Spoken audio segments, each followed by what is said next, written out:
The only place to start is with Steve's favorite team, the Seattle Mariners.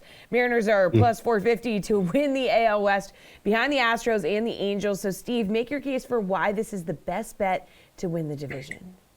Make my case. What case is there to make? It's pretty obvious. This is the best bet in the AL West. Why? Because the Astros are also in the division. Let's just be honest here. Nobody wants to come out and admit it, but the Astros are not as good as of a team as they were last year. I mean, what are they going to be relying upon? Justin Verlander? What's he, 45 years old now? Lance McCullers already injured to start the season. So now, there's two starting pitchers with question marks, and then you got a lot of young guns there in the back of the rotation. There's no more Carlos Correa either, one of the best bats in the middle of that lineup. So you have the Mariners making all of these moves. Winker, Suarez, Robbie Ray, that guy who won the Cy Young last year, 80-1. We all remember that. I don't need to remind you. This team is loading up, and then they have one of the best farm systems in all of the league. Julio Rodriguez hasn't even stepped foot on an MLB field. He's going to do that later this year.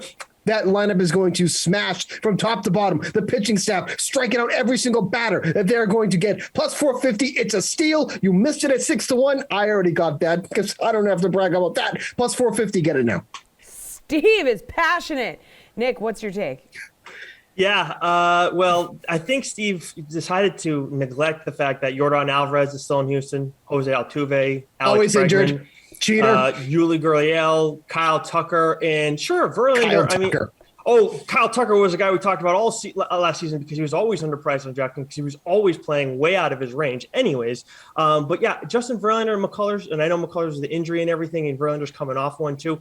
Yeah, these are not guys they're not the guys that they used to be, but this pitching staff is still rock solid. You still have a very good lineup, and I love the Jesse Winker move. I think the Mariners had the best offseason of any team between Winker and Ray. Of course, you still got Haniger there and quite a few other guys, don't get me wrong. But I still think the best bet for them is to bet on them to make the postseason at plus 165. I think this one is a can't-miss bet. I will say I don't know how the Angels are ahead of the Mariners when it comes to the odds. That's a little ridiculous. All right, well, we've got the reigning AL MVP in this division. Shohei Ohtani is the favorite to win the award once again. He's plus 350. Right behind him, his teammate Mike Trout at plus 400. It seems ridiculous that a team with these two players on it struggles to make the playoffs, but here we are again, LA, plus 150 to make it. So, Nick, can they do it this year? I mean, maybe, but I don't feel good about this team. I understand that you're getting Mike Trout back after you're without him pretty much the entire season. It's weird to think that, we look at basketball, and if you have two guys like this on the same team, it's like, yeah, of course they're making the postseason and they might make a title run. Baseball's different. It's part of why I love the game. But yeah, when we look at the MVP odds too, I mean, Ohtani getting it back to back, I don't really like that. I mean, I can't remember the last time. I was trying to look it up when the last time that happened. I thought Trout had done it for some reason. And I know there are some voters who are like, Trout is the best player in baseball. Well, now Shohei Ohtani kind of falls under that umbrella because he pitches as well. So I could see it going either way with these two guys. I could also see votes getting pulled, them pulling votes from one another too, because they're on the same team, impacting the lineup on all that. So I don't like voting on betting on either one of them or at least Ohtani to win MVP. I think Trout's the better bet there. And I don't like betting on them to make the postseason. Steve, plus 150 to make the postseason. What do we think? You can't rely upon this team at all. It's a sham that they have Ohtani and Trout because they're just being wasted in their prime years. This team has absolutely no pitching. It seems to be the common theme in the AL West, except for the Mariners, because they're the only smart team in the league. They have no pitching at all. They have a very, very injury-prone lineup, and they're relying on a lot of guys that are unproven. What are we going to get out of guys like Joe Adell? What are we going to get out of guys like David Fletcher or Max Stassi? These are all guys that they're relying upon in their starting lineup, and they're really unproven, or they don't have a solid track record. So it's going to be on Trout and Ohtani. Even though the playoffs are expanded, it doesn't mean anything good for the Angels. I don't know how they're ahead in terms of the Mariners, who are going to be the winners of this division. So that's why, great odds. That's fine. If DK wants to settle like that, fine. Be a bunch of losers at the end of the season when we're cashing our bets. That's their problem, not mine. I don't see how they're ahead. They have nothing on this team that makes me feel that they're going to be the ones that are going to either make the playoffs or even win this division. It's a sham. Last back-to-back MVP was Miguel Cabrera in 2012 and 2013, just to note. Good research. Thank you. That was from our producer, Slates. But thank you. I'll take the credit.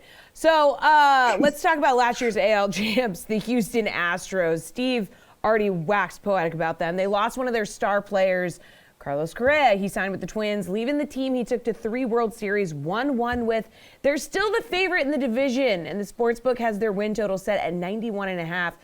So is it no Correa, no problem for Houston, or will the struggle to reach this number continue? Steve, you think that they're going to struggle?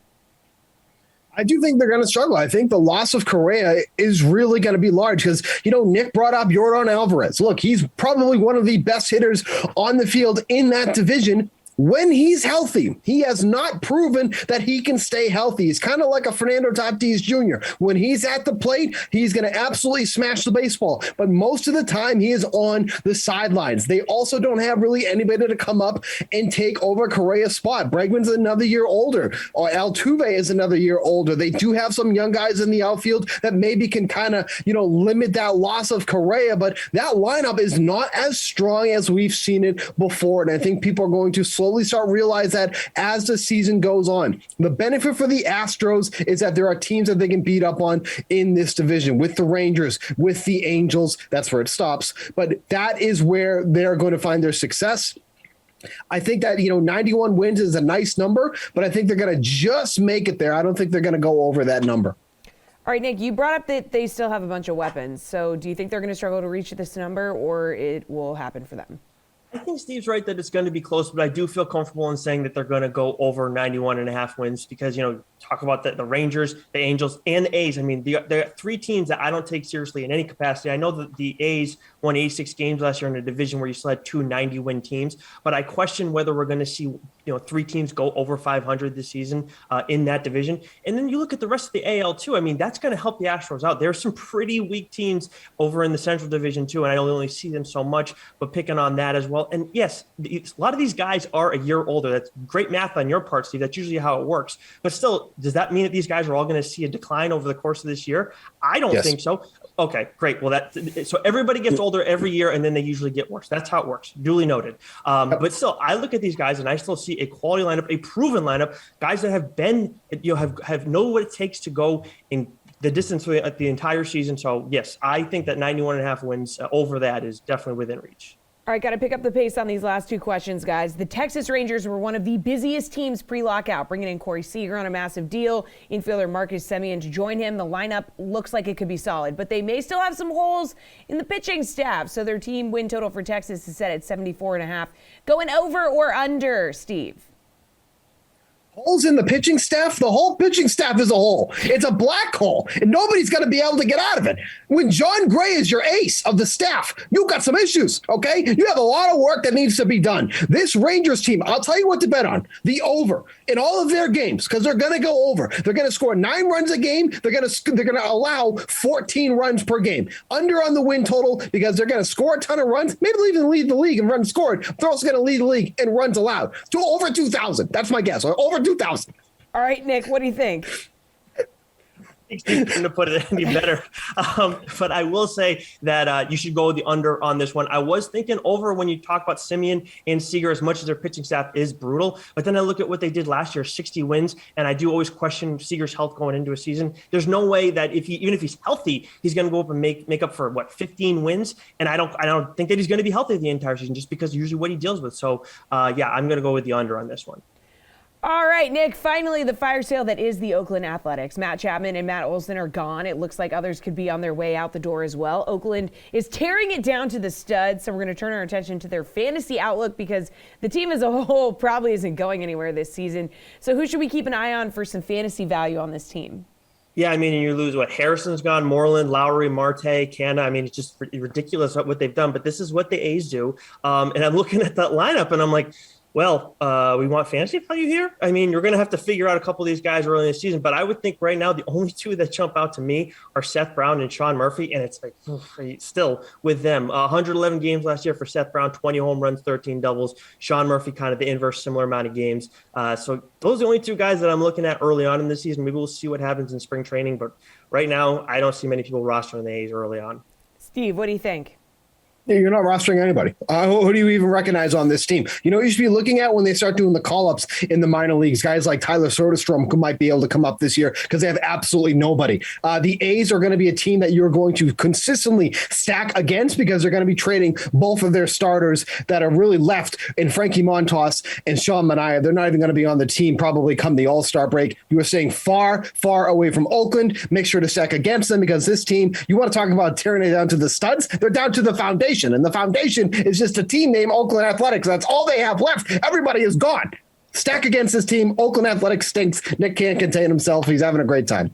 Steve is absolutely on a roll today. Absolutely crushing it. Thank you.